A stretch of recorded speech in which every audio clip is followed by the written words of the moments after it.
360 డిగ్రీలు తిరిగే శివలింగం. శివలింగాన్ని ఏ దిశలోనైనా తిప్పుకోవచ్చు. ఎక్కడో తెలుసా? పరమేశ్వరుడు ఆదిదేవుడు, కరుణాంతరంగుడు, పిలిస్తే పలికే దైవం. చరాచర సృష్టికి ఆది అంతము అంతా పరమేశ్వర లీల. బ్రహ్మ విష్ణువు నిరంతర పరమేశ్వర ధ్యానంలో మునిగి తేలుతుంటారు. దోసెడు నీళ్లు శివయ్య నెత్తిన పోస్తే కోరిన వరాలను గుమ్మరిస్తాడు. అడక్కుండానే ఇహపర సౌఖ్యాల్ని ప్రసాదిస్తాడు. ముక్తి సోపానాన్ని అనుగ్రహిస్తాడు. శివలింగానికి ఒక్కసారి భక్తితో అభిషేకం చేస్తే కోటి జన్మల పాపం పటాపంచలైపోతుంది. లింగం రూపంలో కొలువు తీరిన శివుడు అభిషేకప్రియుడు. ఛాయని బట్టి, ఆకృతిని బట్టి లింగాలను రకరకాల పేర్లతో పిలుస్తారు. ఆట్యం, సారూట్యం, అనాట్యం, సర్వసమం అని 4 రకాలుగా శివలింగాలుంటాయి. అలాగే ఛత్తీస్గఢ్లోని బర్సూర్లో అద్భుతమైన శివాలయం ఉంది. చారిత్రక నగరం బర్సూర్లో ఉన్న ఈ ఆలయాన్ని బత్తీస్ మందిర్ అని పిలుస్తారు. ఈ ఆలయం 32 స్తంభాలకు ప్రసిద్ధి చెందింది. 2 గర్భాలయాలు కలిగిన ఏకైక ఆలయం ఇదే. ఇక్కడ శివలింగం 360 డిగ్రీలు తిరుగుతుంది.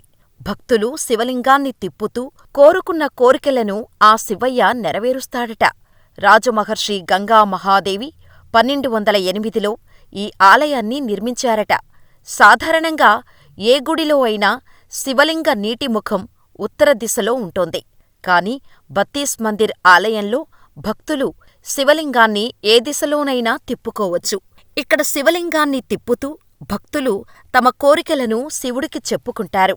అలాగే ఇటువంటిదే మధ్యప్రదేశ్ రాష్ట్రంలో ఇలాగే 360 డిగ్రీలు తిరిగే శివలింగం ఇది. మధ్యప్రదేశ్ రాష్ట్రం ఉజ్జయినిలో ఉన్న అత్యంత పవిత్రమైన హిందూ ఆలయం బాబా మహాకాల్ సమీపంలోని రామేశ్వరాలయంలో 360 డిగ్రీస్ తిరిగే శివలింగం ఉంది. శ్రావణమాసంలో ఈ శివలింగాన్ని దర్శించుకోవటం వల్ల విశేష ప్రయోజనం ఉంటుందని, 12 జ్యోతిర్లింగాల దర్శన ఫలితాలు లభిస్తాయని నమ్ముతారు. ఈ శివలింగాన్ని సీతాసమేత రాముడు, లక్ష్మణుడు ప్రతిష్ఠించారని నమ్ముతారు. చేతిలో శూలం, మెడలో సర్పం, పులిచర్మం కట్టుకొని, ఒళ్లంతా బూడిద పూసుకొని ఉండే శివయ్య మహిమలు అన్నీ ఇన్నీ కాదు.